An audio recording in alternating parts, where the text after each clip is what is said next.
স্বাগত ৭১ জার্নালে আপনাদের সঙ্গে আছে আমি রাকিব হাসান এবং দর্শক আপনারা জানেন এই আয়োজনটা মূলত সংবাদ পর্যালোচনা ভিত্তিক নিয়মিত অনুষ্ঠান।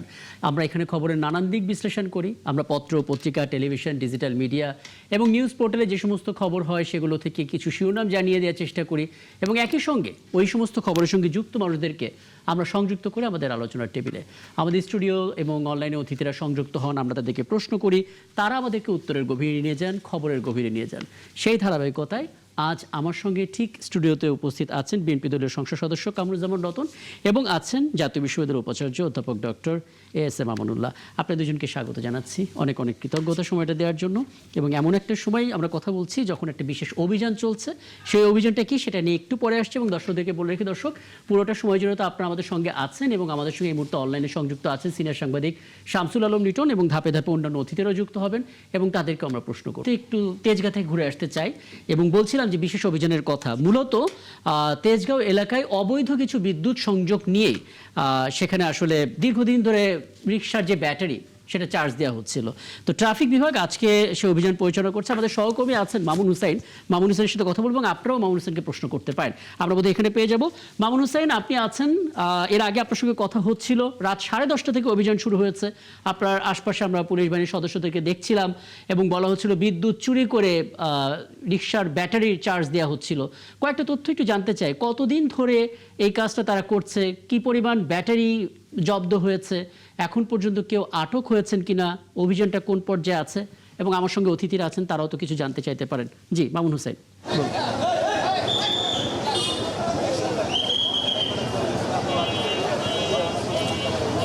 রাকিব, যেমনটি আপনি বলছিলেন যে 10:30 থেকে কিন্তু এই অভিযান শুরু হয়েছে। এখন পর্যন্ত কিন্তু এই তেজগাঁওয়ের যে শিল্পাঞ্চল রয়েছে সেখানকার বিভিন্ন জায়গায় কিন্তু তারা অভিযান পরিচালনা করছে। এখন পর্যন্ত আমরা বেশ কয়েকটি জায়গায় কিন্তু আমরা দেখতে পেয়েছি যে তারা অবৈধভাবে যে বিদ্যুৎ চার্জিং যে ব্যবস্থা রয়েছিল সেটি কিন্তু তারা বেশ কিছু জায়গা থেকে তারা ব্যাটারি এবং যে অটো রিকশা রয়েছে সেগুলো কিন্তু তারা জব্দ করেছে এবং তাদের যে ভ্যান রয়েছে সেই ভ্যানে তারা সেই যে জব্দকৃত ব্যাটারি এবং অটোরিকশা কিন্তু তারা তুলে তারা কিন্তু সেগুলো নিয়ে যাচ্ছে।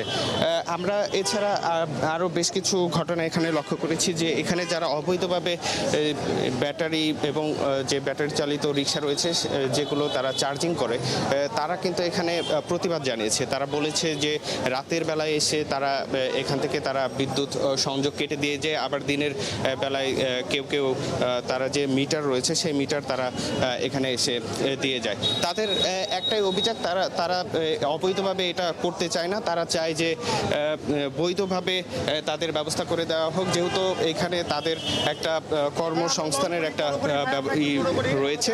আমরা একটু কথা বলতে চাই যে এখানে কথা বলছেন, আমরা তার সাথে কথা বলতে চাই। আপনি একটু বলেন যে পর্যন্ত কি পেলেন আপনি? আমরা এখানে চার্জ দেওয়া অবস্থায় অনেক অটোরিকশা আমরা পেয়েছি।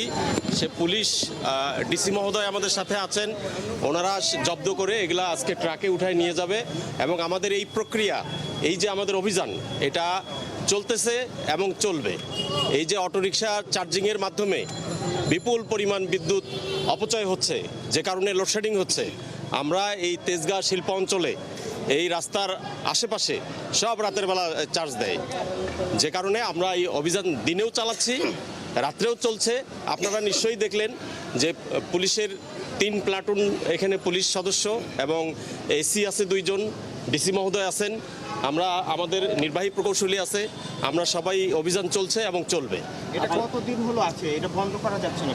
এটা বন্ধ করা যাচ্ছে না। এখানে মিটার ছিল, একজন আগেও মিটার ছিল, এটা একটু বলবেন যে কেন মিটারটা সরানো হলো এবং মিটারটা আসলে কিভাবে দেওয়া যাচ্ছে? না, এখানে এটার সাথে একটা সম্পর্ক প্রশ্ন, ওদের একটা দাবি যে এর সঙ্গে ডেসকো, নেসকো, ডিপিডিসি এই কর্মকর্তারা জড়িত, এই হুকিংগুলো, লাইনগুলো বিদ্যুৎ অফিস থেকে দেওয়া অবৈধ অর্থ লেনদেনের মাধ্যমে। এটা হলো চালক গ্যারেজ মালিকদের অভিযোগ। আচ্ছা, আপনাদের কি একটা জিনিস মনে হয় যে আমরা যে বিদ্যুতের সাথে সংশ্লিষ্ট যারা আমরা আছি, আমাদের কি আর কোনো কাজ নাই? যে আমরা এই যে অবৈধ বিদ্যুৎ যারা ব্যবহার করে, আর আপনারা জানেন অবৈধভাবে যারা বিদ্যুৎ ব্যবহার করে তাদের কি কোনো সংযোগ দিতে হয়? এই যে রাত্রেবেলা যারা চালাচ্ছে এদের কি কোনো বৈধ কাগজপত্র লাগে? বৈধ মিটার তো ছিল, কোনো বৈধ মিটারই এখানে ছিল না। মিটার তো ছিল, মিটার মিটার তারা যেটা করে সেটা হলো যে কোনো এক জায়গায় হয়তো কোনো জায়গায় একটা শিল্পর কোনো মিটার ছিল, সেইটা তারা নিজ উদ্যোগে এখানে নিয়ে এসে আপনাকে বলবে যে এখানে মিটার তারা দিয়ে গেছে। এটা মিথ্যা কথা।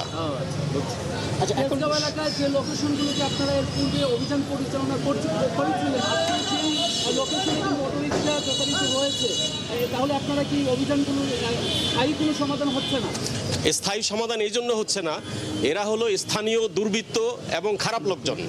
আমরা এই দিক দিয়ে কেটে নিয়ে যাচ্ছি, তারা আবারও এটা চালাচ্ছে। তাহলে আমরা দিনের বেলা কেটে নিয়ে যাচ্ছি, রাত্রে চালাচ্ছে, রাত্রে আসতেছি আবার দিনে চালাচ্ছে।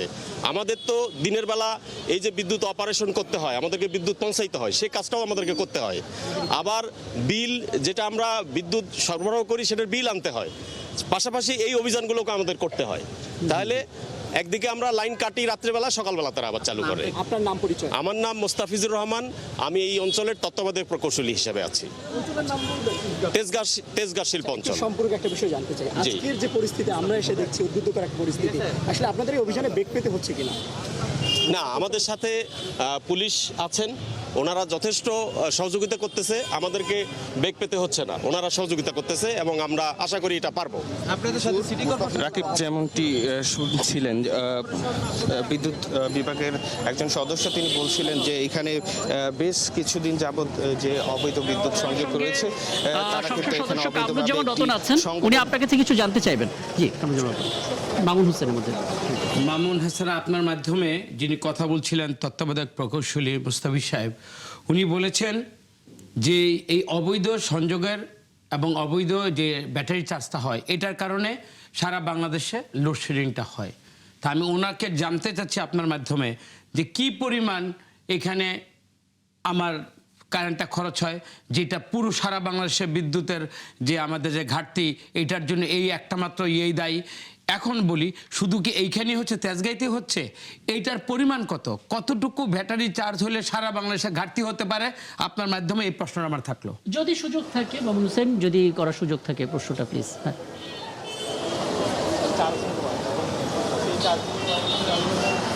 আপনি যে প্রশ্নটি আমাকে করেছেন, আসলে এইখানে শিল্পাঞ্চলে যে পরিমাণ আমরা এখানে অটোরিকশা আমরা দেখতে পেয়েছি, আসলে এই পুরো এলাকা জুড়েই কিন্তু বিভিন্ন জায়গায় যে বৈদ্যুতিক যে খুঁটি রয়েছে, সেখানে কিন্তু আমরা অবৈধ যে ব্যাটারি রয়েছে সেখান থেকে কিন্তু তারা এখানে বিদ্যুৎ কিন্তু তারা নিয়ে যায়। আমরা একটু জানার চেষ্টা করব যে আসলে কি একটু এখন পর্যন্ত আপনি কি পেলেন এখানে যে বিদ্যুতের? আমরা একসাথে ওই ডিবিডিসির লোক সহ আমরা লাইভ আছি, একটু আপনি প্লিজ আমাদেরকে একটু সময় দেন, আমরা হচ্ছে ওই ডিবিডিসির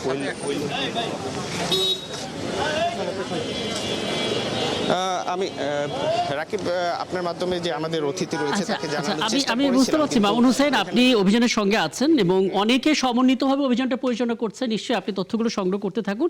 আমি একটা বিষয় একটু মাননীয় সংসদ সদস্যের কাছে জেনে তারপর আপনার কাছে আসবো। আপনার কি মনে হচ্ছে জনাব কামরুজ্জামান রতন, মানে এখন বিদ্যুতের যে সংকট, সেই সংকটটা না হলে কি অভিযানটা হতো? সংকট বলেই তো অভিযানটা হচ্ছে। যদি সংকটটা না হতো, অভিযানটা যদি না হতো, তাহলে এই কাজটা এভাবেই চলতো। সংকট সমাধানের এটা পরিমাণটা কি, বা এইটা আমার ন্যাশনাল গ্রিডে যতটুকু অভাব, এই অভাবটা পূরণের জন্য এই অভিযানটা কতটুকু? অভিযান ক্ষেত্রে আমার কোনো মানা নেই। আর এই অভিযান যারা ব্যাটারি চার্জ করে সারা বাংলাদেশে এটা হচ্ছে, তো সারা বাংলাদেশে আমি অভিযানটা করে টোটাল আমি এই হিসাবটাই জানতে চাচ্ছি যে কতটুকু আমার ন্যাশনাল গ্রিডে যে ঘাটতিটা, এই ঘাটতিটার জন্য এই অভিযানগুলো কতটুকু ইফেক্টিভ, আমি এইটা জানতে চাচ্ছি। মানে আপনি দেখছেন, আমি ধরলাম এটা হয়তো আমরা পরবর্তীতে জানবো। স্যার, এটা 4-5 হাজার মেগাওয়াটের যে ঘাটতি, আমি একটু কঠিন কথা বলি স্যার, যেটা রতন ভাইয়ের সাথে অ্যাড করে আমি বলি। কঠিন কথাটা হলো এইটা এরকম আই ওয়াশ দিয়ে কিছু হবে না। কেন আমি আই ওয়াশ বলছি এটা আমি বলি, এখানে একটা পলিসি সাপোর্ট দরকার। এই কাজ যে হচ্ছে এটা বাংলাদেশের সব মানুষ জানে, আমরা জানি, সবাই জানে, সাংবাদিকরা জানে, কারা করছে সেটাও চিহ্নিত, এবং সাংবাদিক ভাইয়েরা সব ভালো করে জানেন, বিদ্যুৎ বিভাগের পরিদর্শকরা সবই জানে, মুস্তাফিজুর রহমান সাহেব তত্ত্বাবধায়ক প্রকৌশলী ওই এলাকার, উনি খুব ভালো করে জানেন, ওনার চোখের সামনে হচ্ছে। ঢাকা শহরের প্রায় 100টা ওয়ার্ডের গড়ে অন অ্যান অ্যাভারেজে আমাদের কাছে 4-5 হাজার যে রিক্সা গ্যারেজ আছে, সেই গ্যারেজগুলোতে একদম প্রকাশ্যে দেবালোকে হচ্ছে, এগুলো সবাই জানা আছে। এই জায়গাটাতে এইরকম চট করে আমি গিয়ে একটা আইওয়াশমূলক একটা কাজ করে এই সমাধান হবে না। এটার জন্য একটা পলিসি সাপোর্ট দরকার এবং এটার জন্য একটা ইন্টিগ্রেটেড কি দরকার, যে আমি এই জায়গাটাতে কি করব। আমি কি ব্যাটারি চালিত এই রিক্সাগুলোকে আমি অ্যালাউ করব? যদি ব্যাটারি চালিত এই সমস্ত রিক্সাগুলোকে আমি অ্যালাউ করি, তাহলে আমি তাদেরকে কিভাবে একটা সিস্টেমের ভিতরে আনবো? যদি অ্যালাউ করি তাহলে তো তাকে বিদ্যুৎ দিতে হবে, এটা বলে তো কোনো লাভ নাই, গরিব মানুষরা চলাফেরা করে। আর যদি অ্যালাউ না করি তাহলে আমাকে অল্টারনেটিভ কি পদ্ধতি বের করতে হবে। পৃথিবীর উন্নত দেশগুলো বাদই দিলাম, আমাদের আশেপাশের যে দেশগুলো আছে, দিল্লিতে অথবা ক্যালকাটাতে অথবা কাঠমান্ডুতে অথবা লাহোরে অথবা শ্রীলঙ্কার এই যে এই কিসে এই শ্রীলঙ্কা যে কোনো শহরে যান আপনি তারা কি করছে? তারা কি এগুলো অ্যালাউ করছে? আচ্ছা, আমি এটা নিয়ে ঢাকা শহরের একটা ঢাকা শহরের ছোট মতামত নিয়ে এসে তারপরে আমি এখান থেকে আলাপটা আরো একটু বাড়াবো, কারণ অনেকগুলো পয়েন্ট আপনি বলেছেন, সেগুলো নিয়েও কথা বলবো এবং ওই যে অ্যালাউ করবো কিনা সেটা নিয়ে আলাপ করবো। তার আগে একটু বলি, বাই দিস টাইমে এই রিক্সা পুলাররা কিন্তু বলেছে আমরা এটা সঠিক পথে, আমরা এটাকে ব্যাটারি চার্জ দিতে হয়। তাহলে আপনি কি এই রিক্সা পুলার যারা আছে তাদের কি এই রিক্সাগুলোকে আপনি ব্যান করেছেন? তো তাদের তো কোথাও না কোথাও থেকে তো চার্জিং দিতে হবে। আমাদের কাজের অভিজ্ঞতা বলে মাননীয় সংসদ সদস্য, বিষয়টা আসলে যারা রিক্সা চালক তাদের না, যারা রিক্সা চালকদেরকে দিয়ে ব্যবসাটা করছে, মাইন্ডসেটটা আসলে তাদের মধ্যে, সেটা নিয়ে কথা বললাম। একটু শামসুল লিটনের কাছে আসতে চাই। শামসুল লিটন, আমরা এই আয়োজনটা শুরু করতে চেয়েছিলাম সরকারের 180 দিনের বিভিন্ন অ্যানালাইসিস নিয়ে, কিন্তু আমরা দেখতে পেলাম ঘন্টা দুয়েক আগে অভিযান শুরু হয়েছে। এত বিদ্যুতের সংকট দেশ জুড়ে এখন চলছে, আমরা ফাইট করছি, সেখানে আমরা তেজগাঁর অনেকগুলো পয়েন্ট পেয়েছি যেখানে বিদ্যুৎ চুরি করে প্রচুর রিকশার ব্যাটারি চার্জ দেওয়া হচ্ছে এবং এখনও সে অভিযান চলছে এবং সংখ্যাটা রীতিমতো আতঙ্কজনক। আপনার কাছে বিরতির পর ফিরে এসে উত্তরটা খোঁজার চেষ্টা করব, জানার চেষ্টা করব আসলে এই সংকটটা না হলে কি এই অভিযান চলতো কিনা, কারণ আমরা জানি কারা করছে, কোথায় কোথায় হচ্ছে, কতদিন ধরে হচ্ছে, সমাধানটা হচ্ছে না। দেশ জুড়ে যে জ্বালানি সংকট, সেখান থেকে বিদ্যুতের সংকট, আর তার মাঝে আমরা আজকে একটা বড় অভিযান দেখছি, ঘন্টা দুয়েক সময় ধরে চলছে, অবৈধভাবে বিদ্যুৎ চুরি করে সেখান থেকে রিকশার ব্যাটারি চার্জ দেওয়া হচ্ছে। পরিস্থিতি এবং আপনার পর্যবেক্ষণ। জি ধন্যবাদ রাকিব। আমার মনে হয় এই যে সামারে বিদ্যুতের যে সংকট, এটি বাংলাদেশে খুব বেশি আনকমন কোনো ব্যাপার না, কিন্তু এই মুহূর্তে বিদ্যুৎ সংকট কতটুকু এবং বিদ্যুৎ সংকটের ঘাটতি, বিদ্যুৎ সরবরাহের ঘাটতি কতটুকু, এই ফিগারগুলো নিয়ে যদি আমরা আলোচনা করি তাহলে রিক্সা, ঢাকা শহরের কয়েক লাখ রিক্সা এবং দেশের বাইরেও, ঢাকার বাইরেও কয়েক লক্ষ রিক্সা, এই রিক্সাগুলো কতটুকু বিদ্যুৎ নিচ্ছে বৈধভাবে অথবা অবৈধভাবে। সকল রিক্সা যে অবৈধভাবে নিচ্ছে এটি গড়পড়তা আমি কথা বলার জন্য যথেষ্ট তথ্য আমার হাতে নেই এবং আমার মনে হয় বিদ্যুৎ বিভাগও এই ক্ষেত্রে যথেষ্ট তথ্য এখন পর্যন্ত প্রোভাইড করেনি। সুতরাং তেজগাঁওয়ে এই অভিযানটি খুবই সিগনিফিকেন্ট। বিদ্যুৎ চুরির ঘটনা অথবা সিস্টেম লস ইত্যাদি আমরা শুনতে শুনতে অভ্যস্ত। বিদ্যুৎ বিভাগ এটি কিন্তু জ্বালানি নিরাপত্তার অংশ। সুতরাং শুধুমাত্র কয়েক হাজার রিক্সা অথবা কয়েক লাখ রিক্সা যে শ্রমজীবী মানুষ, তাদের খাতে তো বিদ্যুতের কোনো লাইনও নাই। তারা বিদ্যুতের থেকে কোনো লাইন নিয়ে তাদের যে রিক্সায় যে ইলেকট্রিক্যাল যে ইয়েটা আছে, ব্যাটারিটা আছে, সেখানে বিদ্যুৎ করা, সেটাও তাদের পক্ষে সম্ভব না। তাহলে তারা কাদের মাধ্যমে করছে?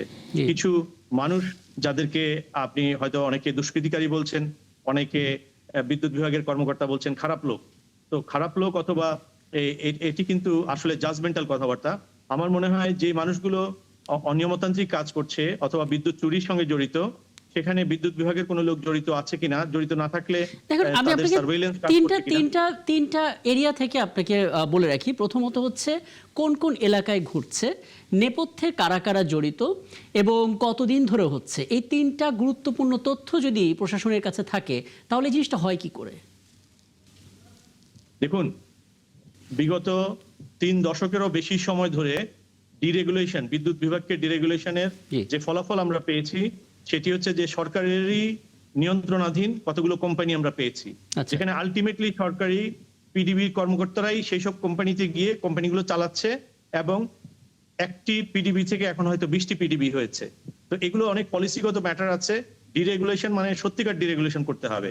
এবং তিতাস গ্যাসে যেমন যখন ডিস্ট্রিবিউশন কোম্পানি করা হলো প্রাইভেট, কিন্তু সেটিও দেখা গেল যে তিতাস ব্যাংকের কর্মচারীরা তিতাসের কর্মচারীরাই চালাচ্ছে, বিদ্যুতের কর্মকর্তারাই কোম্পানিগুলোকে গভর্ন করছে। সুতরাং ন্যাশনাল পার্লামেন্টে হোক, যেহেতু আমাদের যে কমিশন আছে, ইন্ডিপেন্ডেন্ট কমিশন আছে, সেই কমিশনের শুনানিও করতে হবে। কারণ এখানে এখন যে ব্যাপারটি সামারে মাত্র 2 থেকে 3,000 মেগাওয়াট এখন ঘাটতি আছে সারা দেশে। এখানে রেশনিং করতে হচ্ছে গ্রামে এবং শহরে বিভিন্ন পর্যায়ে। এই ব্যাপারে সরকার কিছু তথ্য পরিবেশন করেছে, কিন্তু এই ব্যাপারে প্রতিদিন অথবা প্রতি সপ্তাহে পর্যাপ্ত তথ্য কিন্তু দেওয়া দরকার। গ্যাসের অভাবে বিশেষ করে অবশ্যই ইরানের যে ইয়েটা চলছে, সেখানে গ্যাস সরবরাহ এবং জ্বালানি সরবরাহে একটা বড় ধরনের সংকট তৈরি হয়েছে, যেটা পার্শ্ববর্তী দেশ এবং অন্যান্য সকল দেশেই এই সংকটটি এখন কিন্তু হচ্ছে। হ্যাঁ, মানে মহেশখালীর ভাসমান এলএনজি টানেলের সমস্যা না হলে হয়তো এই পরিস্থিতি হতো না। আপনারা কেউ কিছু জানতে চাইবেন? এটিও কিন্তু পুরোপুরি সঠিক না। এটিও না, লিটন যেটা বললেন ওই যে ডিরেগুলেশনের কথা, রেগুলেশনের তো সুন্দর সুন্দর মডেল ইংল্যান্ডে ছিল, অস্ট্রেলিয়াতে ছিল। কোম্পানির সংখ্যা যদি আরো বাড়িয়ে দেওয়া হতো এবং তাদেরকে যেভাবে টার্গেট, তাহলে কিন্তু এই ঝামেলাগুলো কিন্তু অনেকটাই ম্যানেজ করা যেত। যে সিস্টেম লসের যে বিষয়টা আসছে সেই জায়গাটাতে, হ্যাঁ, তখন ডিরেগুলেশনের আন্ডারে কিন্তু সেই জিনিসগুলো চিন্তা করা হয় নাই। এখন কিন্তু সময় আসছে আর কি। জি, শামসুল লিটন। আমি রাকিব, আপনি মানে ফেরদৌস ভাই জাতীয় বিশ্ববিদ্যালয়ের ভাইস চ্যান্সেলর, আমি ওনার যেহেতু সারা দেশে নেটওয়ার্ক আছে, এডুকেশন নেটওয়ার্কটি বলতে গেলে সবচেয়ে বড় নেটওয়ার্কের ভাইস চ্যান্সেলর তিনি। দেখুন, আমি যদি একটা কথা বলি যে এই ইন্টারনেটের যারা ডিস্ট্রিবিউট করে, ছোট ছোট ডিস্ট্রিবিউটার যারা অথবা বড় কোম্পানির হয়ে তারা করে, এবং টেলিভিশনে যে তারা ডিশ সাপ্লাই করতো যেসব কোম্পানি, সেখানে কি আমরা কখনো চুরির কথা শুনেছি? না। সত্যিকার অর্থে যারা অপারেট করবে তাদের কাছে যদি ওনারশিপ থাকবে এবং গভর্নমেন্ট যদি রাইট ওয়েতে গভর্ন করে এবং ট্যাক্সটা ঠিক মতো নেওয়া হয় এবং ডিস্ট্রিবিউশনটা যদি প্রপার হইতে হয়, কিসের সিস্টেম লস? কে কার সিস্টেম লস করে? কে কোথা থেকে চুরি করে? কেউ তো বিদ্যুৎ লাইনে হাত দেওয়ারই সাহস পাবে না। আমার মনে হয় এনাফ ইজ এনাফ। এই সামারে আমরা যদি এই মাত্র 2000 ইয়েতে যদি আজকে এই অবস্থা হয়, আজকে যদি 16,000 16,500 ডিমান্ডের মধ্যে যদি আজকে যদি 8,000 প্রবলেম হতো, তাহলে কি অবস্থা হতো? দেখুন, আমরা অনেক বড় সংকট থেকে উত্তরণ হয়ে একটা সিস্টেমেটিক একটা রিপাবলিকের মধ্যে প্রবেশ করেছি এবং আগামী 2-3 বছর অনেক বড় বড় ক্রাইসিস মোকাবেলা করতে হবে।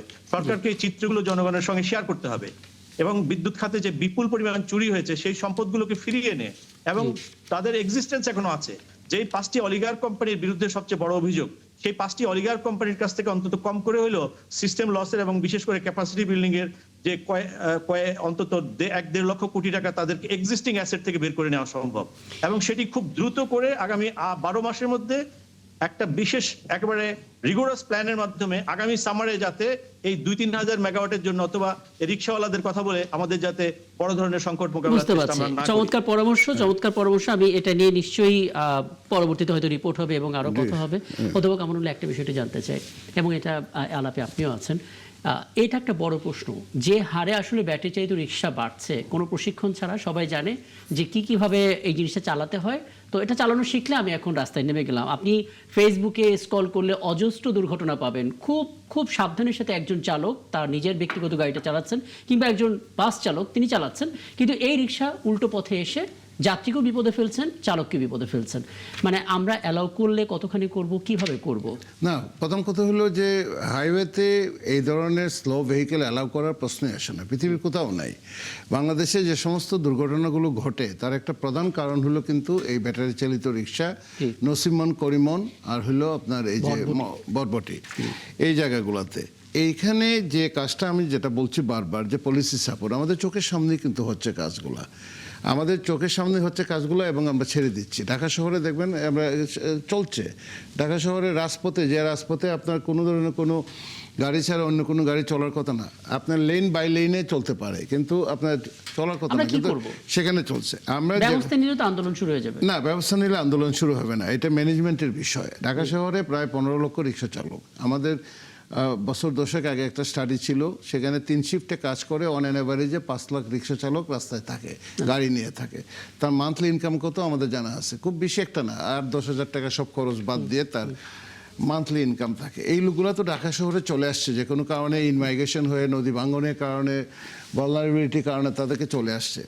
তাকে যদি আমি রিহ্যাবিলিটেট করতে পারি, একটা প্ল্যান অফ অ্যাকশন প্ল্যান নিয়ে যদি তাকে আমি আমার লক্ষ লক্ষ কোটি টাকা বাজেট, তার আন্ডারে যদি আমি 15 লক্ষ রিক্সা চালককে 2-3 হাজার কোটি টাকা দিয়ে যদি তাকে আমি গ্রামে আবার ফেরত পাঠাতে পারি এন্টারপ্রেনার হিসেবে, তাকে 2 লক্ষ 3 লক্ষ টাকা দিয়ে যদি তাকে আবার ফেরত পাঠাতে পারি ব্যবসা করার জন্য, কিছু একটা করতে হবে তাদেরকে। আমি ওভারনাইট যদি তাদেরকে মনে করি যে আমি একদম রিমুভ করে দিব ঢাকা শহর থেকে, তাকে তো একবার ইনভাইট করে আনা হয়েছে এবং তাকে আমরা এখানে কাজটা করতে দিচ্ছি, এটা একটা বিষয়। আর বিদ্যুতের পরিপ্রেক্ষিতে যে কথাটা আমরা বলতে চাচ্ছি সে কথাটা হলো এটা একটা র্যাকেট, এটা সবাই জানে কোথায়। শুধু কি এখানে হচ্ছে, ইন্ডাস্ট্রিগুলোতে হচ্ছে না, বড় বড় এলাকাগুলোতে হচ্ছে না, দামি দামি সাহেবরা আমরা যে সমস্ত এলাকাতে থাকি আমাদের এখানে কি হচ্ছে না, সব জায়গাতেই হচ্ছে এবং ওরা খুব ভালো করে জানে যে কোথায় কি হচ্ছে না হচ্ছে। এই কথাটা বললেই হবে না যে একটা প্রোগ্রাম করলাম আইওয়াস দিয়ে আর এখন বসিলাতে গিয়ে দেখেন চলছে কাজ, কেরানীগঞ্জে গিয়ে দেখেন কাজ চলছে, টঙ্গীতে, গাজীপুরে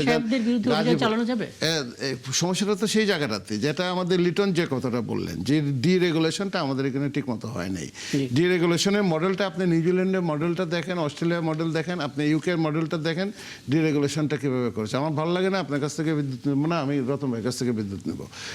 তার কাছ থেকে ভালো লাগে না আমি XYZ অন্য কারোর কাছ থেকে বিদ্যুৎ, যে আমাকে কম দামে দিবে সে আমাকে এনশিওর করবে, তার সাথে চুক্তি থাকবে যারা প্রোডাকশন করছে তাদের। রাষ্ট্র শুধু পলিসি ম্যানেজ করবে, রাষ্ট্র শুধু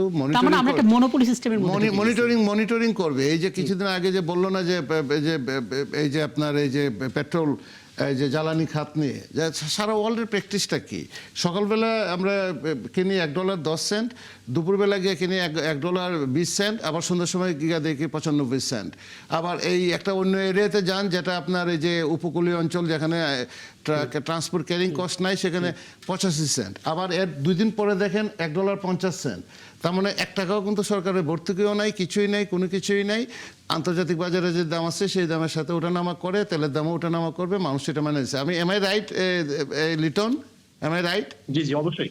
তাহলে আমার সামনে এই প্র্যাকটিসগুলো আছে, থাকার পরও আমি একটা গ্রুপকে সুবিধা দেওয়ার জন্য অলিগার্ক যাদের কথা বলা হয়েছে, যে অলিগার্ক যাদেরকে বলা হয়েছে অলিগার্ক তৈরি করার জন্য পোস্ট কলোনিয়াল এই সোসাইটিতে ক্যাপিটালিজম গণতান্ত্রিক সমাজের পুঁজি বিকাশের এই সময়টাতে ধনী বানাইতে হইব কিছু লোকরে। তো ধনী আর কত বানাবো আমরা? আমাদের ওয়েস্টার্ন মডেল বলি আমরা, এই বলি আমাদের পার্শ্ববর্তী দেশগুলো, ভারতেও তো ওঠানামা করে, সকালে একদম, বিকালে একদম, দুপুরে একদম। জি, অধ্যাপক কামরুল্লাহ, আমরা আপাতত এই আলাপটাকে শেষ করে আপনি কিছু যুক্ত করবেন, নয়তো আমি অন্য আলাপে যেতে চাই। একটু যেহেতু প্রথম শুরুটাই করছেন, এখানে কিছু একটা বলা উচিত। আমাদের জেল খাটছি তো জীবনে, তো ওখানে দেখা গেছে মুরগি চুরির বিচার আছে, মানুষ খুনের বিচার নাই। কারণ ওইখানে আসামিরা তো সবাই সমান, ইন জেনারেল খুব কথা বলে। তো আজকে রিক্সা পুলার তাদেরকে বলি না যে এটা অবৈধভাবে তাদেরকে সুযোগ দেওয়া উচিত না। 15 লক্ষ মানুষের রিপ্লেসমেন্ট কি, এটা সুস্পষ্ট আপনাকে নীতিমালা এবং তাদেরকে সুযোগ দিতে হবে। না হলে তারা কি বলবে জানা, রাস্তা ধারে 2 দিন পরে, কারণ আমরা তো জুলাইতে আমাদের চোখ খুলে দিয়েছে বলতে শিখেছি। আমরা শুনেছিলাম না, ভাত দে নাহলে গণতন্ত্র খাবো, এখন তুই কারেন্ট দে নাহলে তোর গণতন্ত্র খাবো, মানচিত্র খাবো না, এখন গণতন্ত্র। এই কথাগুলো আমাকে বলতে দেওয়ার সুযোগ নিশ্চয়ই। ওই যে আপনাদের যে প্রকৌশলী যে বললেন না দেশে কারেন্ট নেই, এই কথাটার মনে আপনার ট্রল হবে না? যে যার দায়িত্ব থেকে সরকারকে বেকায়দায় ফেলাবার জন্য বা সরকারকে একটা ট্রলের জায়গায় একটা ফার্সিক্যাল একটা টক দিয়ে আপনি কিন্তু আমার সার্বিক জিনিসটাকে আড়াল করতে পারবেন না ভাই। আমার কাম টু দা মানে ট্রুথ, মানে কি আমার বাস্তবতা, আমাকে কথা বলতে হবে। এইটা হলো আমার প্রথম পয়েন্ট। এখন বিগত সরকারের সময় কুইক রেন্টাল ক্যাপাসিটি চার্জের নামা যা হয়েছে, যারা লক্ষ হাজার কোটি টাকা বিদেশে নিয়ে গেছে, তাদেরকে আপনি সস্তায় আপনি বিদ্যুৎ দিয়েছেন। ওইটা একটার আমি যেটা জানি 60টা ওরা মানে ওদের ইয়েতে ছিল, এই যে আপনার ইয়ে গ্রুপ ইউনাইটেড গ্রুপকে মেগাওয়াটের আপনার 50 মেগাওয়াটে তাকে দিলেন, এরকম 60টা দিয়েছে। ওইখানে যতগুলো ক্লজ ছিল, যখন 50 মেগাওয়াটের চুক্তি হয়েছে আমি দিতেই পেরেছি 30, বাট ক্লজটা ছিল আমাকে 50 মেগাওয়াটের বিদ্যুৎ না নিলেও আমাকে 50 মেগাওয়াটের বিদ্যুতের সরকারকে এটাকে চার্জ পে করতে হয়েছে। এইভাবে $10 বিলিয়ন বিগত 16 বছরে এইভাবে পাচার হয়েছে।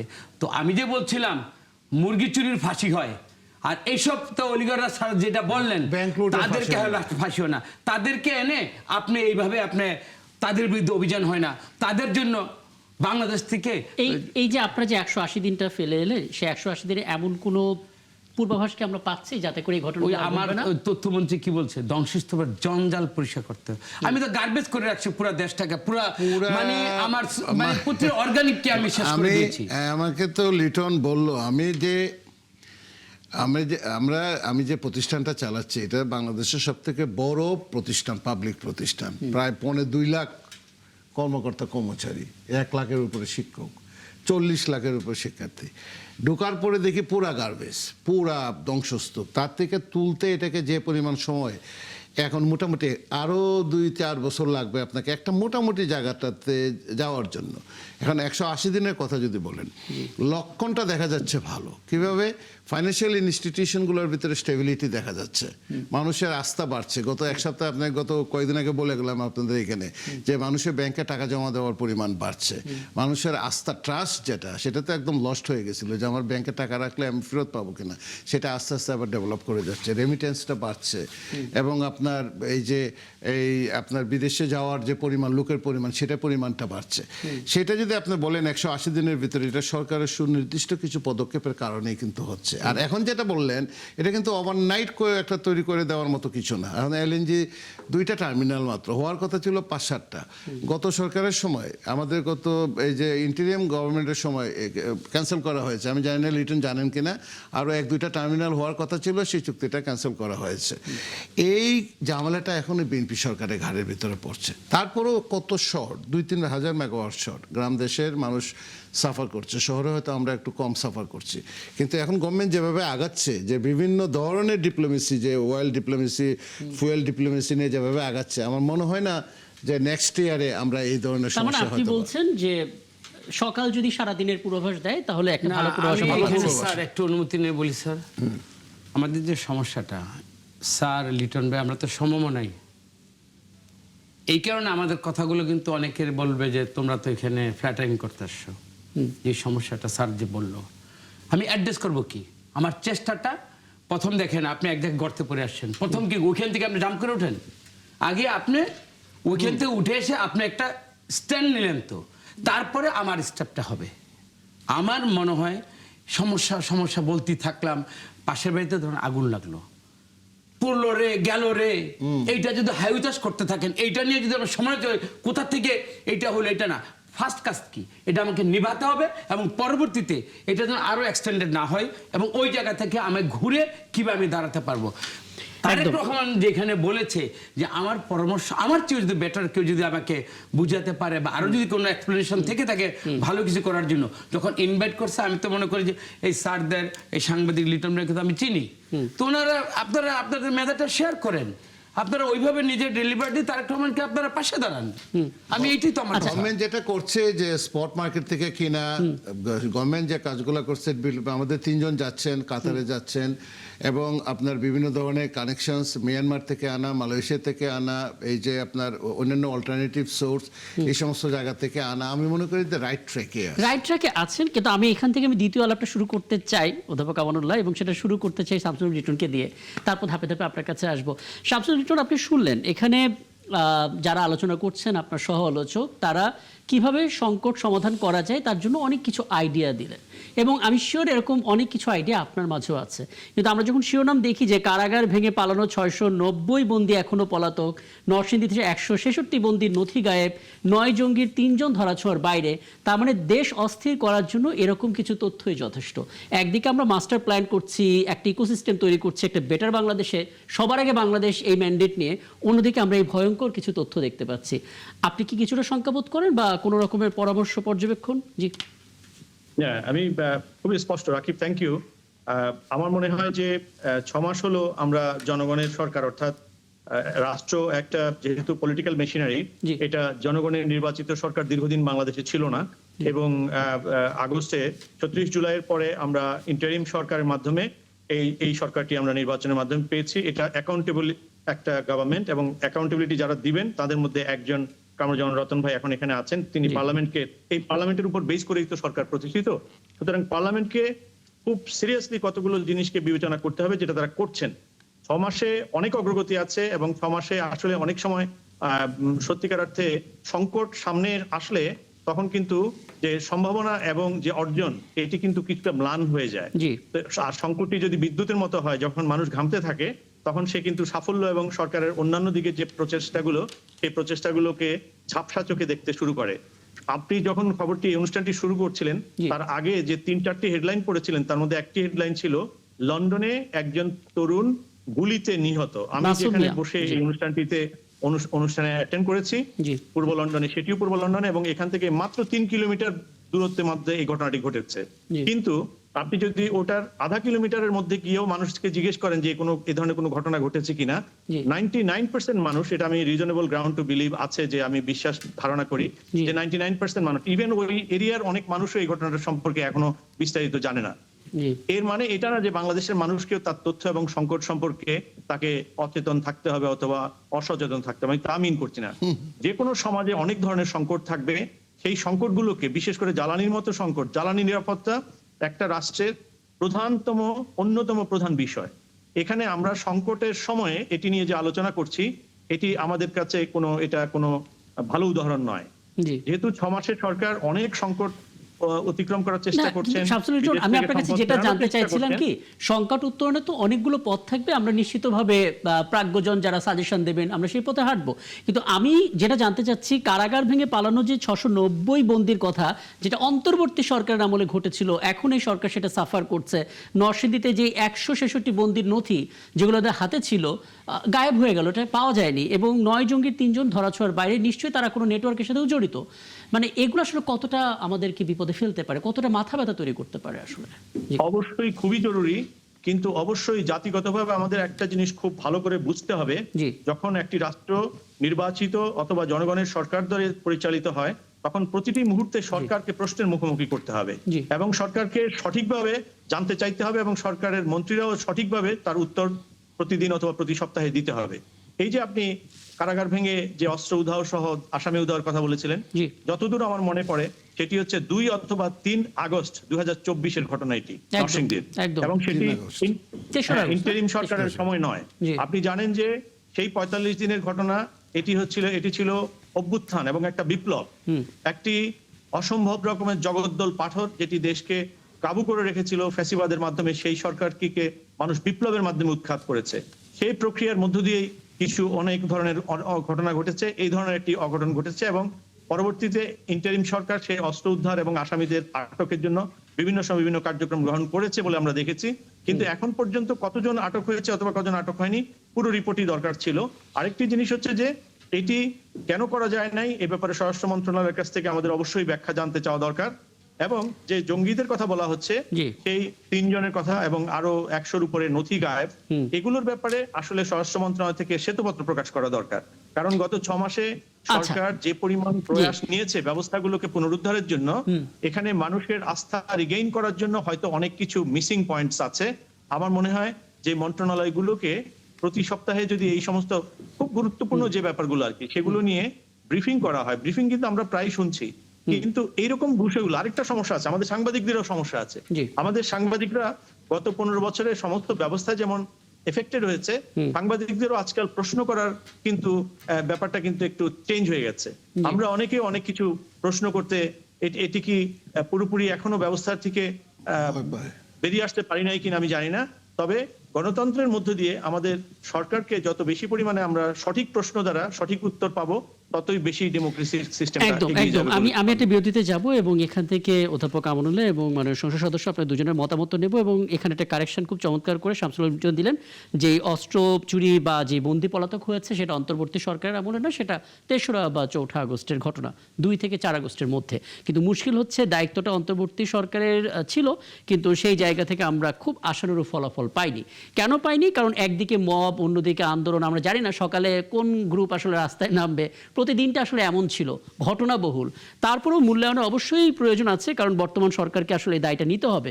আমরা তো একদিকে বলছিলাম যে নথিপত্র গায়েব হয়ে যাওয়ার কথা, 600-র উপরে, 650-র উপরে পলাতক আসামিদের ফেরত না পাওয়া, 9 জঙ্গির মধ্যে 3 জন বাদে কারোর হদিস না পাওয়া, তারা আলাদা কোনো নেটওয়ার্কে আছে কিনা সেটাও আমরা ঠিক জানি না। ওদিকে আমরা দেখতে পাচ্ছি এত কিছুর পরও জনপ্রশাসন উপদেষ্টা বলছেন মব কালচার সহ্য করা হবে না। কিন্তু আমরা বলতে পারি, যেহেতু রাত 12টা বেজে গেছে, আমি গত পরশু দিনের কথা বলবো, যে সন্ধ্যার পর থেকে উত্তাল ছিল আমাদের ঢাকা বিশ্ববিদ্যালয়, বিশেষ করে এফএইচ হলে। সেখানে ফেসবুকে স্ট্যাটাস দেওয়ার কারণে এই ইস্যুতে প্রভোস্টকে আটকে রাখা হলো এবং ছাত্র শিবিরের কিছু গ্রুপ আটকে রাখলো। ছাত্র দল সেখানে এলো এবং পরবর্তীতে সংঘর্ষের মতো একটা ঘটনা ঘটলো এবং পরবর্তীতে ছাত্র দলের মাধ্যমে আসলে সেটা সুরাহা হলো, ছাত্র শিবির জায়গা ফাঁকা করলো, প্রভোস্ট বেরিয়ে এলেন। মানে আমরা একদিকে প্ল্যানিং করছি, অন্যদিকে এখনো ক্যাম্পাস থেকে শুরু করে কারাগার পর্যন্ত আসলে নিরাপত্তা দিতে পারলাম না, পালিয়ে যাওয়াদের হদিসও পাচ্ছি না, কারো কাছ থেকে তথ্যও পাচ্ছি না। আসলে আমি সংক্ষেপে বলি, মব কালচারটা আপনার সমাজের ভিতরে যখন ডেভেলপ করে তখন সোসাইটি সেটা অ্যাকসেপ্ট করে কিনা, সরকার সেটা অ্যাকসেপ্ট করে কিনা, সেটার দিকে মানুষ নজর রাখে। যদি সরকার সেটা অ্যাকসেপ্ট করে, টলারেট করে, তাহলে মব কালচার হবে। গত 6 মাসে বাংলাদেশে মব কালচারের পরিমাণ আমাকে যদি জিজ্ঞাসা করেন 95% নাই। কেন নাই? গত 2 বছরে আমি যে মব কালচারের শিকার হয়েছে আমি নিজে এবং আমার বিশ্ববিদ্যালয় এবং আমার 2500 কলেজ, সেইটার তুলনায় এখন কিছুই নাই। ঢাকা বিশ্ববিদ্যালয় তার মানে একটা মেসেজ দিয়েছে যে সরকার যে মব কালচার টলারেট করবে না, মেসেজটা কিন্তু ভালোভাবে গিয়েছে। তারপরে ধরুন মানুষ আন্দোলন করবে, সংগ্রাম করবে, বিভিন্ন জায়গা করবে, তাদেরকে জায়গা বের করে দিতে হবে। গভর্নমেন্টকে বারবার বলা হচ্ছে যে একটা জায়গা বের করে দেন যেখানে রাস্তা বন্ধ না করে সেখানে আন্দোলন করতে পারে, সেখানে একটা জায়গা নিয়ে বহুবার কথা হচ্ছে, সেদিকে কিন্তু আগাচ্ছি না আমরা। আরেকটা কথা হলো যেটা এই যে এই অন্তর্বর্তী সরকার কিন্তু একটা রিপোর্ট করেছিল যে কি পরিমাণ অস্ত্র খোয়া গেছে এবং কি পরিমাণ লোক বাইরে চলে গেছে। খুব বেশি একটা ভালো রিপোর্ট হয়েছিল যে সেটা না, প্রকাশ্যে আসনে অনেক প্রশ্ন উঠেছিল, সেটাকে আপডেট করার দায়িত্ব ছিল ওই সরকার আমলে। নিশ্চয়ই ওনারা কাজ হয়তো বা করছেন, আমি জানি না সেটা নিয়ে কতটুকু এগিয়েছে। কিন্তু আপনি যদি ক্রাইম রেট যদি ধরেন, ক্রিমিনোলজি নিয়ে আমরা কিছু কাজ করি, তো গত 1 মাসে অস্ট্রেলিয়ার সিডনি শহরে অথবা নিউ ইয়র্কের কোনো একটা বরাতে, কোনো একটা এরিয়াতে যে পরিমাণ ক্রাইম হয়েছে অথবা যে পরিমাণ আপনার এই যে ঘটনা ঘটেছে এই এরিয়াটাতে, আপনার এখানে কিন্তু ওই নির্দিষ্ট এরিয়াতে এখন পর্যন্ত এতটুকু হয় নাই। কেন হয় না? এটা একটা কারণ হলো এখানে সোশ্যাল ক্যাপিটাল খুব শক্ত বাংলাদেশে। এখানে কোনো সরকারই ছিল না কয়েকদিন, তারপরে কিন্তু রাষ্ট্র চলছে, পাহারা দিয়ে দিয়ে সমাজ চলছে এবং সব কিছু চলছে। যে শহরে 50 লাখ লোক থাকার কথা, সেই শহরে এখন 2.5 কোটির উপরের লোক। এই ঢাকা শহরে আপনি এই কয়জন পুলিশ দিয়ে আর এই কয়জন ওই কি দিয়ে আপনি এই কি রক্ষা করতে পারবেন? আইন শৃঙ্খলা রক্ষা করতে পারবেন? ইম্পসিবল ব্যাপার। কিন্তু সরকার কি চাচ্ছে? সরকার কি তার পেটোয়া বাহিনী ব্যবহার করছে কিনা, সরকার কি এখানে কোনো ধরনের অ্যাকশনে যাচ্ছে কিনা, কোনো শক্তি প্রয়োগ করছে কিনা, এটা জনগণ দেখবে। জনগণ দেখছে যে না, সেই কাজটা হচ্ছে না। ঢাকা বিশ্ববিদ্যালয়ে যে ঘটনাটা ঘটেছে এটা কিন্তু অত্যন্ত দুঃখজনক ব্যাপার। বিশ্ববিদ্যালয়ের ক্যাম্পাসগুলো কিন্তু একটু নিয়ন্ত্রণের ভিতরে আসছে, আমাদের প্রতিষ্ঠানগুলো নিয়ন্ত্রণের ভিতরে আসছে বিশ্ববিদ্যালয়। কারণ কীভাবে বললাম, ওইখানে আর আয়নাগর নাই, ওইখানে আর গুম হচ্ছে না, ওইখানে আর আপনার গ্যাস্ট রুম কালচারটা ওইভাবে নাই, ওইখানে সিট বন্টন এভাবে হবে, ওই ক্যান্টিন আমার দখলে থাকবে, ওইখানে এই করবো ওই করবো, এইগুলো কিন্তু হচ্ছে না।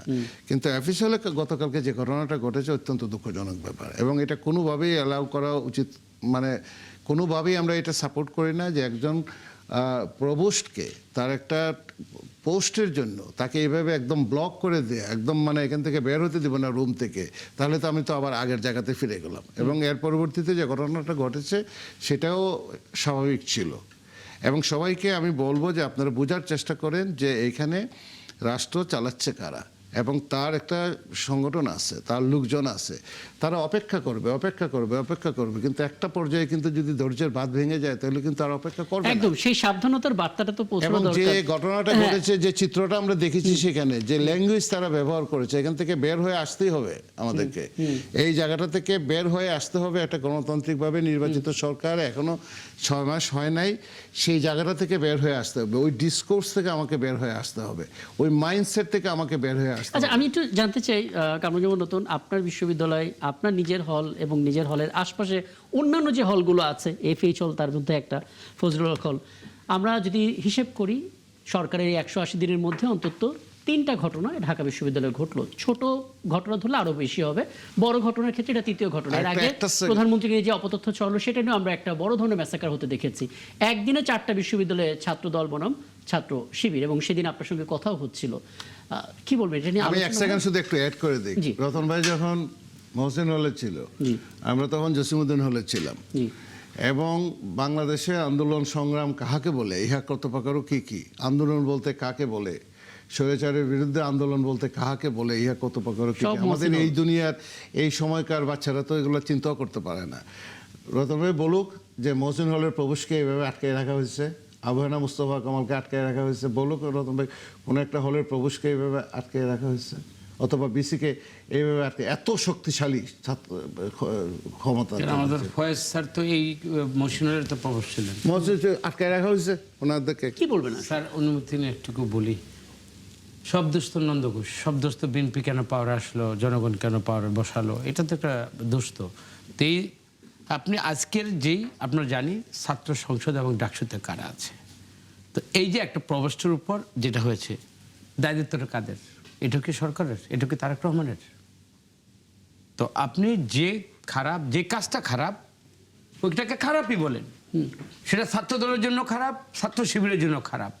শুধু ক্ষমতায় আসার কারণে সব কিছু মধ্যে ট্যাগিং করে আমার দলকে, তারেক রহমানকে এইভাবে যে ব্র্যান্ডিংটা করা, এটা তো আপনাদের মানে হোমওয়ার্কে থাকার কথা, যে যারা বিরোধী দল তারা তো এগুলোকে ইস্যু করেই তো ন্যারেটিভ তৈরির চেষ্টা করবে। না আপনি মানে এরকম মানে যেটা আসমান জমিনে নাই যে জিনিসটা, না এটা হতে পারে, মানে ন্যাক্কারজনক এইটা ঘটনা হতে আমরা পারে। দেখেছি তাহলে তো। আমি পুরনো একটা ঘটনা বলি স্যার। 12 তারিখ নির্বাচন হলো, জি 12 তারিখে মুন্সিগঞ্জে আধারা ইউনিয়নে একটা প্রেমের একটা দাম্পত্যের একটা কারণে ওখানে একটা মার্ডার হলো। 12 তারিখের ঘটনা। 12 তারিখে রাতে তারেক রহমান শপথ নিয়েছেন 17 ফেব্রুয়ারি, জি দায়িত্ব নেননি। ঢাকা বিশ্ববিদ্যালয়ে এই যে যাদের নাম বলছেন, নাম বলে তো দোষ, এই ছাত্র শিবির মানে তার তো ছাত্র শিবির ব্যানার করে নাই, তারেক রহমানের ফাঁসি চায়, এই স্লোগানটা কি শোনেন নাই? লিটন ভাই আপনি শোনেন নাই? তো এর জবাবদিহিতাকে আমরা পেয়েছি। তার তখন রাষ্ট্র দায়িত্ব নেয় নাই, তার মানে প্রথম থেকেই যখন রাষ্ট্র ক্ষমতা জনগণ তাদেরকে ভোট মানে ভোটে বসালো না, তখন থেকে কিন্তু আমার অপরাধ, আমি কেন ক্ষমতায় আসলাম। তো এই মানসিকতাটার কারণে যদি আপনাকে হোস্টালিটি নিয়ে আমার যদি বিরোধিতাই করতে থাকেন, আমাকে কাজটা আমি করবো কখন? আমি তো আবারও বলছি, স্যাররা তো জানে যে কোন অবস্থায় তারা একটা চ্যালেঞ্জটা গ্রহণ করছে, বারবার আমি এই দিকে কিন্তু অ্যাড্রেস করছি কিন্তু, এবং ওর থেকে কিভাবে উনি চেষ্টা করে যাচ্ছেন এইটাকে আমাদের একটু নজর দেওয়া উচিত। এদেরকে আমি শিবিরও বলবো না, আমরা তো শিবিরকেও চিনি, শিবিরের রাজনীতিও আমরা দেখেছি গত 30-40 বছর। এদেরকে আমরা শিবিরও বলবো না। এটা কেমন জানি একটা গ্রুপ, এই যদি প্রবেশ কোনো ভুল করে থাকে, তার কত বডি আছে, কত কমপ্লেইন করার জায়গা আছে, কত কিছু করার আছে। আচ্ছা আমি আরেকটা বিরতিতে যাব, স্যার, আমি একটু মন্তব্যটা নিয়ে শেষ করি। না এই ব্যাপারে আমার একটু মানে আমি একদম যদি ছোট করে, জি। আচ্ছা যেহেতু আমার কথাটা একটু ন্যারেটিভটা একটু দীর্ঘ হতে পারে, লিটন ভাইকে বলুন। তাহলে শামসুল লিটন ছোট করে যদি 1 মিনিটের মধ্যে আপনি আপনার অবজারভেশনটা বলবেন। ক্যাম্পাসে এমন চিত্র তো আমরা দেখতে চাই না। জি জি না ঠিক আছে। বিশ্ববিদ্যালয় ক্যাম্পাসে নানা ধরনের আন্দোলন সংগ্রাম অথবা নানা ধরনের পরিস্থিতি আমরা অতীতেও দেখেছি, বর্তমানে এবং ভবিষ্যতে কি রূপ গ্রহণ করবে সেটি কিন্তু আমরা জানি না, স্পেকুলেট করাটাও ঠিক না। কিন্তু গতকালকের ঘটনা এবং গত কয়েক মাসে বিভিন্ন ঘটনা সম্পর্কে আমাদের অনেক বেশি অ্যালার্ট হওয়া দরকার। কি কারণে? কারণ বিশ্বের বিভিন্ন দেশে বিপ্লবের মাধ্যমে যেই সব পরিবর্তন হয়েছে, সেখানে কিন্তু সোসাইটিতে কিছু এলিমেন্ট রেখে যায় ফ্যাসিবাদী চর্চা। এই চর্চাটি যাতে আমাদের সামনে এগিয়ে যাওয়া জাতীয় ঐক্যের মাধ্যমে এটা ক্ষতিগ্রস্ত না করে। কারণ এখানে এই অনেক রক্তের উপর দাঁড়িয়ে কিন্তু আমরা আমাদের বাক স্বাধীনতা চর্চা করছি, মানুষের অর্থনৈতিক যে উন্নয়ন চিন্তা এবং যে রাষ্ট্র সম্পদ যে লুট হয়েছে সেটিকে ফেরত আনা, অনেক ব্যাপার আছে এখানে। কিন্তু গণতন্ত্র যেমন বাক স্বাধীনতা যেমন উচিত, আবার পাশাপাশি সরকারকে বেশ কঠোরও হতে হবে কোনো রকমের নিবর্তনের পথে অথবা নির্যাতনের পথে না গিয়ে। এবং শিক্ষক মন্ডলীর প্রতি আমাদের বিশেষ অনুরোধ, আপনারা এই ধরনের পরিস্থিতিকে কোনোভাবেই প্রশ্রয় দেবেন না। এবং ফেরদৌস ভাই ঠিকই বলেছেন, দেশের বিভিন্ন কলেজে বিভিন্ন পরিস্থিতিতে যে প্রশাসন অনেক দায়িত্বশীলতার সঙ্গে এই পরিস্থিতি নিয়ন্ত্রণ করছেন, এবং এক্ষেত্রে রাষ্ট্রের প্রয়োজনে, সোসাইটির প্রয়োজনে। কারণ মানুষ যদি নিরাপদ না থাকে, তাহলে সে রাষ্ট্র বেশি দূর সামনে এগোতে পারবে না। একদম আমার বিরতিতে যেতেই হবে, কঠোরভাবেই দেখা উচিত, কোনো রকমের নিবর্তনে না গিয়ে। একদম আমি বিরতিতে যাব, তবে তার আগে ছোট করে যদি আপনি শেষ করেন আপনার জায়গা থেকে। আমি যেটা বলি, নরসিংদীতে যেটা হয়েছে, শুধু নরসিংদী না, 3 তারিখ থেকে 5 তারিখ পর্যন্ত যেটা হয়েছে, রাষ্ট্র ছিল না, ঠিক আছে। আমি লিটন ভাইকে বলতে চাই যে বিপ্লবের কোনো সার্টিফিকেট জায়েজ দিয়ে অস্ত্র লুট করা, অস্ত্র ফেরত আনা যাবে না, ওই রাষ্ট্রে আনরেস্ট হবে না, এর গ্যারান্টিকে দেবে? বিপ্লব হ্যাঁ হয়েছে, একটা সেন্টিমেন্ট থাকবে, আবেগ থাকবে, সেটা হয়েছে, কিন্তু অস্ত্র সরকারের অস্ত্রাগার লুট করে ওইটা জমা না দেয়, এটা যে একটা অফেন্স, এটাতে রাষ্ট্রের একটা রাষ্ট্রদ্রোহিতা, এই জায়গায় কিন্তু এটার সমাধানের জন্য এবং তাদেরকে এই অস্ত্রগুলো যদি আপনার বের না হয়, এই আসামিরা যদি আমরা ধরতে না পারি, এটার ব্যাড একটা ইফেক্ট, এটা সমাজে আন্ডারস্ট্যান্ড করবার জন্য যে কোনো আন্দোলনের সময় ক্ষেত্রে এগুলাকে ওই শক্তি যারা গণতন্ত্রকে এস্টাবলিশ করে দিতে চায় না, এটা ব্যাপকভাবে এটাকে ব্যবহার করবে। সুতরাং এটাকে কিন্তু হাসি তামাশার মধ্যে কি এটা কিন্তু ছেড়ে দিলে চলবে না। শুধু আলোচনার টেবিলে কথা বললাম, যারা দায়িত্বে আছে রাষ্ট্রের, সাবেক সরকারের একজন উচ্চপদস্থ পুলিশ কর্মকর্তা সে দেশের বাহির থেকে কিন্তু সাক্ষাৎকার দিয়ে সে কিন্তু বলেছে যে দেশের ভিতরে অস্ত্র প্রচুর পরিমাণে আছে এবং খুব সহজে অস্ত্র কিনা যাচ্ছে এবং কোন কোন সীমান্ত দিয়ে অস্ত্র আসে সেটা সম্পর্কে সে বলেছে এবং ইজিলি অস্ত্র প্রকিউর করা যায়, সেই কথাগুলো আছে। তো ওই জায়গাটাতে শক্ত হতে হবে। একদম একদম। আমার হাতে মিয়ানমারে একটা ভয়ঙ্কর খবর আছে, যারা আসলে রোহিঙ্গাদেরকে অস্বীকার করে বাঙালি দাবি করে ফেলেছে, সেগুলো নিয়েও নিশ্চয়ই আলাপ করব। এবং এ পর্যায়ে শামসুল লিটন, অনেক ধন্যবাদ আপনাকে। আপনি কিছু যুক্ত করবেন 1 মিনিটের মধ্যে প্লিজ, তারপরে আমরা বিরতিতে যাব। জি জি, আপনি বলুন। এই যে অস্ত্রের ঘটনাটি আজকে যে আলোচনাগুলো হলো, আমার মনে হয় সরকারের গত 6 মাসের বিপ্লবোত্তর অভ্যুত্থানোত্তর যে নতুন রাষ্ট্র বিনির্মাণের যে কঠিন শপথ নিয়ে সংগ্রামে নিয়ে যে সাফল্য অর্জন করেছেন, প্রথম 6 মাসে বিপুল সাফল্য অর্জন করেছেন এবং অনেকগুলো প্রতিষ্ঠানকে রিঅর্গানাইজ, বিশেষ করে যেখানে পুলিশ তছনছ হয়ে গিয়েছিল, ল এনফোর্সমেন্ট এবং প্রশাসনকে ঢেলে সাজানোর ক্ষেত্রে ইন্টারিমে যে অনেক ক্ষেত্রে সফল হতে পারেনি, সেই জিনিসগুলোকে স্ট্রিমলাইন করা, সেই ক্ষেত্রে আইন শৃঙ্খলা এবং মানুষের আস্থার পরিবেশকে সুদৃঢ় করার জন্য কঠোরতার কথা বলেছি, নমনীয়তা এবং কমনীয়তার সঙ্গে, অবশ্যই নিবর্তনের সঙ্গে নয়। পাশাপাশি অস্ত্রের ঘটনাটি এবং যারা বন্দী, যারা বিভিন্ন অপরাধী তাদের সম্পর্কে শ্বেতপত্র প্রকাশ করে, তাদের পরিচয় প্রকাশ করে, তাদেরকে রাষ্ট্রীয়ভাবে একটি এজেন্ডা হিসেবে নিয়ে যাওয়া, বিদ্যুৎকে এজেন্ডা হিসেবে নেওয়া, এগুলোর মাধ্যমে কিন্তু ন্যাশনাল রিকনসিলিয়েশন এবং ন্যাশনাল কিন্তু ডেভেলপমেন্ট, মানে সংকটকে সংকট হিসেবে চিহ্নিত করা, সোজা কথা, এবং অকপটে সেটা সংকট হিসেবে স্বীকার করে নেওয়া। অনেক ধন্যবাদ শামসুল লিটন। সামনের কোনো আয়োজনে নিশ্চয়ই আবার আপনাকে পাবো এবং আরো অনেক কিছু জানার সুযোগ হবে। কৃতজ্ঞতা আমাকে সময়টা দেওয়ার জন্য। এবং এই পর্যায়ে আমাদের সঙ্গে যুক্ত হয়ে গেছেন ইতোমধ্যে আন্তর্জাতিক সম্পর্ক বিশ্লেষক অধ্যাপক ডক্টর আনিসুর রহমান। ডক্টর আনিসুর রহমান, আপনাকে আমন্ত্রণ জানাচ্ছি এবং বলে রাখি আপনার সঙ্গে আমার সঙ্গে ঠিক এই মুহূর্তে স্টুডিওতে যে দুজন অতিথি রয়েছেন, একজন বিএনপি দলীয় সংসদ সদস্য কামরুজ্জামান নতুন এবং আরেকজন জাতীয় বিশ্ববিদ্যালয়ের উপাচার্য অধ্যাপক ডক্টর এস এম আমানুল্লাহ, এবং নিশ্চিতভাবে তারা হয়তো আপনার কাছে ইস্যুতে কিছু জানতে চাইতে পারেন। আমি আপনার কাছে যেটা জানতে চাই, নিশ্চয়ই খবরটা আপনার চোখে পড়েছে, মিয়ানমার তারা তাদের দিক থেকে বাংলাদেশের রোহিঙ্গা ক্যাম্পগুলোকে পর্যবেক্ষণ করে একটা প্রতিবেদন দিয়েছে। সেখানে তারা জাতিসংঘের যেই রিপোর্ট সেটাকে অস্বীকার করে নিজেরা বলেছে বাংলাদেশে অবস্থানরত 10 লাখ রোহিঙ্গার মধ্যে ম্যাক্সিমাম 3 লাখ বা তার আশেপাশে রাখাইনের বাসিন্দা, বাকি সবাই হচ্ছে বাঙালি। এটা জানার পর বাংলাদেশ আসলে মিয়ানমারের রাষ্ট্রদূত ইউ কিয়াওসো মোকে ইনভাইট করেছিলেন, ডেকেছিলেন, তীব্র আপত্তি জানিয়েছেন এবং বলেছেন বাংলাদেশের রিপোর্ট প্রত্যাখ্যান করে। এবং মিয়ানমারের রাষ্ট্রদূত তিনি কমিটমেন্ট করেছেন যে এই রিপোর্টটা বা বাংলাদেশ যা বলতে চায় সেটা তিনি তাদের দেশের প্রধানকে কনভে করবেন। এই হচ্ছে পরিস্থিতি। আপনার কাছে জানতে চাই, এতদিন পরে এসে যেখানে আমরা প্রত্যাবর্ষণ নিয়ে কথা বলবো, সেখানে আমরা বাঙালি রাখাইন এটা নিয়েই ডিবেট তৈরি করার চেষ্টা করছি। মিয়ানমারের মোটিভটা আসলে কি? ওরা কি চায় এদেরকে ফেরত নিতে, নাকি নানা অজুহাত তৈরির চেষ্টা? জি, আপনি মিয়ানমারের অ্যাপ্রোচটি, এটা স্বাধীনতা উত্তর মিয়ানমারের সরকারের যে অ্যাপ্রোচ, এই অ্যাপ্রোচটা অব্যাহত রেখেছে। এরা সবসময় এই আরাকানের রোহিঙ্গা মুসলমানদেরকে তারা একটা বাঙালি তকমা দেওয়ার চেষ্টা করছে প্রথম থেকে।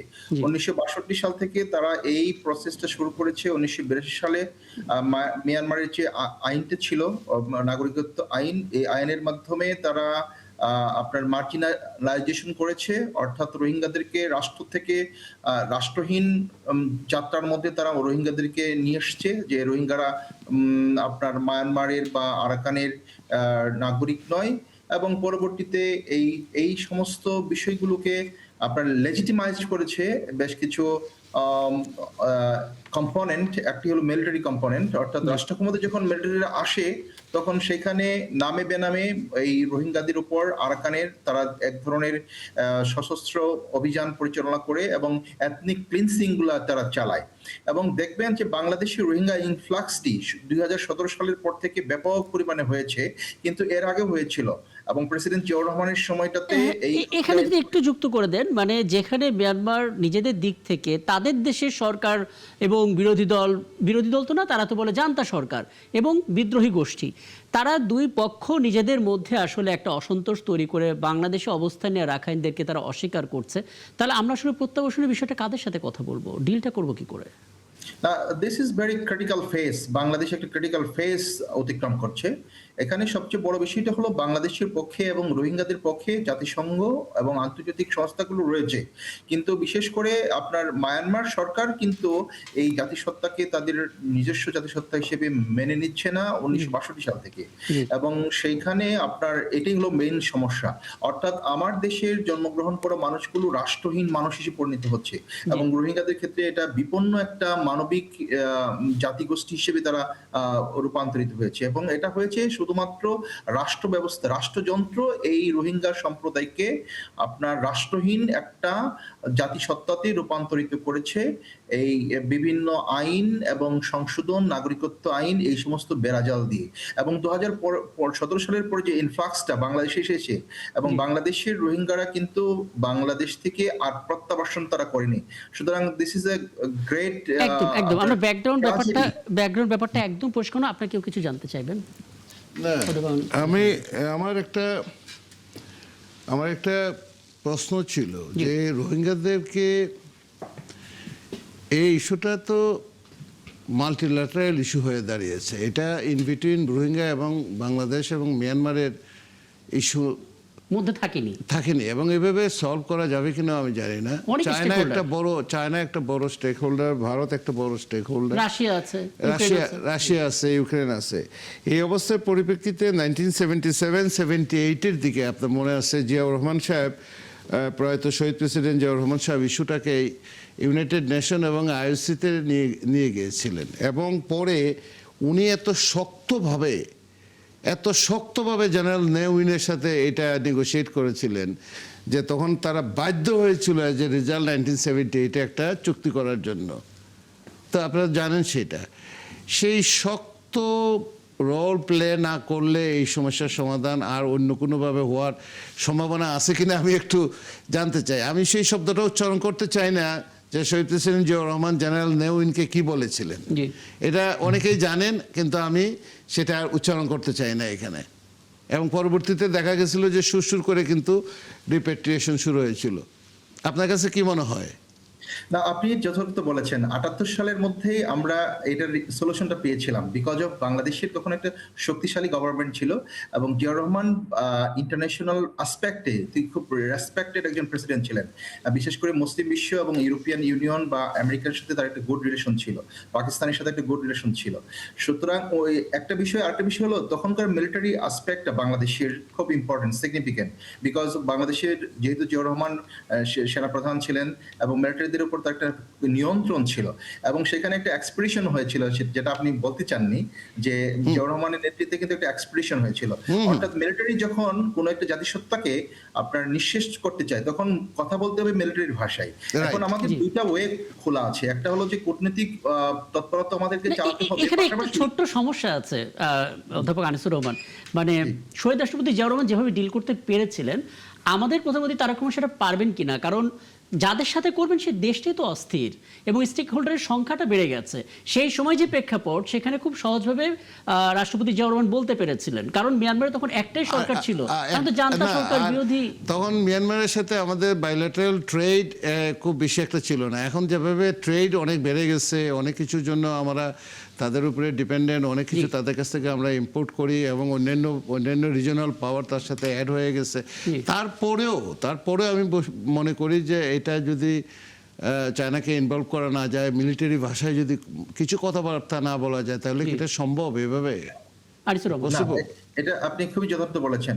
আমাদের যে স্ট্র্যাটেজিক লোকেশনটা আছে, এই লোকেশনে আমাদের মিলিটারি প্রেজেন্সটা কেমন, এবং আমাদের এখানে কি ধরনের মিলিটারি ওয়েপন্সগুলো আছে, আমরা কি ধরনের প্রোটেকশন করছি, অর্থাৎ আমাদের বাউন্ডারি, ল্যান্ড বাউন্ডারি যেটা আছে, এবং আমাদের সীমান্ত কতটা প্রোটেক্টেড, এবং আমরা সীমান্তের মধ্যে যখনই প্রোটেক্টেড একটা সীমান্ত তৈরি করতে পারবো, এবং সেখানে ধরেন মডার্ন ওয়েপন সিস্টেম যেটা আছে, ড্রোন সিস্টেম আছে, আপনার যেটাকে সীমান্ত সুরক্ষার যে সমস্ত পলিসিগুলো ওয়েস্টার্ন ইউনিয়ন নিয়ে থাকে, শক্তিশালী রাষ্ট্রগুলো নেই, সেটাকে যদি আমরা এস্টাবলিশ করতে পারি, অন্ততপক্ষে যে ধরনের তৎপরতা মিয়ানমার সেনাবাহিনী বা আরাকান আর্মি পরিচালনা করে সেটাকে যদি স্টপ করা যায়, that is a good sign. এবং মিয়ানমার সরকার যেই থাক না কেন বুঝতে পারবে যে বাংলাদেশ তার আগের অবস্থানে নাই, বাংলাদেশ একটা অবস্থান চেঞ্জ করেছে।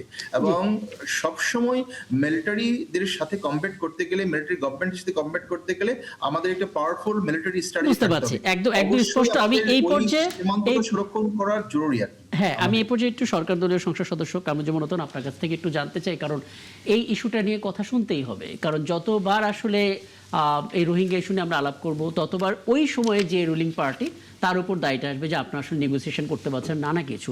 এখন প্রেক্ষাপট আপনি দেখলেন, খোদ মিয়ানমারই অস্বীকার করার চেষ্টা করছে। আমরা আসলে কোন পথে হাঁটবো? একটু আগে প্রফেসর আমানুল্লাহ বললেন অনেক স্টেক হোল্ডার। স্যার একটা জিনিস বলছিলেন, শক্তিশালী রিজিওনাল যে পাওয়ারটা, এটাকে প্রভাবিত করতে না পারলে, মানে ফোর্সিক্যালি যদি এই মায়ানমারকে যদি টুটি চেপে ধরা না যায়, Right. তারা ওরা বাউন্ড, মানে তারা এটা বাধ্য হবে না। যারা শহীদ প্রেসিডেন্ট জিয়া জিয়া রহমান রহমান যেটা করেছিলেন। আর জানতে সরকার নাকি বিরোধী দল, মানে আমরা তো জানি না। বাই দিস টাইমে কিন্তু বার্মার যে শক্তিটা, সামরিক শক্তিটা, এটা বাংলাদেশের থেকে শুনেছি 5 গুণ বেশি। সুতরাং আর আমাদের দেশে অর্থনৈতিক ভিত্তি বা কোন ইস্যুতে এই দেশে কিন্তু যুদ্ধে জড়াবার মতো কিন্তু আমাদের পরিস্থিতি নাই। তা আমি একটা জিনিস, স্যার কি লাইনে আছেন? হ্যাঁ, অধ্যাপক আনিসুর রহমান আছেন। আমার একটা কৌতূহল, আমি শুনেছি, বাট এটার বাস্তবতা যেহেতু উনি আন্তর্জাতিক বিষয় ইয়েতে, হ্যাঁ, গত ফেসিস্ট সরকার আপনি জানতে চাচ্ছেন? হ্যাঁ, ওনাকে আমি হ্যাঁ, অধ্যাপক আনিসুর রহমান শুরু। Just এটা আমার লেক অফ নলেজ আমি বলতে চাই, ওনার মাধ্যমে আমরা শুনেছি, সেটা হলো আন্তর্জাতিক পর্যায়ে ওনাদের বিশ্লেষণ বা খবরাখবর বেশি, তো যে গত ফেসিস্টের সময় যেই ধরনের অপকর্ম, গণতন্ত্র, মানুষবিহীন যে গণতন্ত্রের সংজ্ঞাটা আমরা দেখেছি, এবং আমরা তার ছোট বোনকে বলেছি যে মা বা বোন, এত লোককে তুমি খাওয়াচ্ছ, 5 লক্ষ লোককে তুমি খাওয়াতে পারবে না কেন? এইটা বিহাইন্ড দ্য সিন ছিল। ওদের তো অনেক মানে অপকর্মের টাকা, নোবেল পুরস্কার পাওয়ার জন্য যে অর্থটা এই বিভিন্ন খাত থেকে সঞ্চিত টাকাটা নিয়ে ওরা নাকি ওইখানেও একটা পারচেস করে নোবেলটা কিনতে চেয়ে, অন্তত নোবেলটা যদি পেয়ে যেত সমস্ত অপকর্মগুলো ঢেকে পড়তো। এই ধরনের কোনো প্রচেষ্টা আসলে ছিল কিনা? এবং এটা একটু অ্যাড করে দেই সাথে, তৎকালীন সরকারের যে চুক্তিটা, সেই চুক্তিটা একটা বড় সমস্যা হয়ে দাঁড়িয়েছে। আমি জানি না কি বলবেন। এবং অনেককে এই কাজে মানে অ্যাসাইন করা হয়েছিল সরকারের তরফ থেকে, কি যারা বৈদেশে এই আওয়ামী লীগের স্পন্সর ছিল, তারা ওইখানে ঘুরে ঘুরে নাকি এটাকে মানে একটা নোবেলের মানে শুনিতে হলো। অধ্যাপক আনিসুর রহমান জি। যে আমাদের মাননীয় সংসদ সদস্য রতন ভাই যথার্থ বলেছেন, এবং এই বিষয়গুলো কিন্তু ইন্টারন্যাশনাল মিডিয়াতে এসেছে, বাংলাদেশের স্থানীয় মিডিয়াতে এসেছে, এবং এগুলো কিন্তু ফ্যাক্ট। অর্থাৎ রোহিঙ্গাকে পুঁজি করে গত ফ্যাসিস্ট সরকার কিন্তু অনেকগুলো কাজ করেছিল।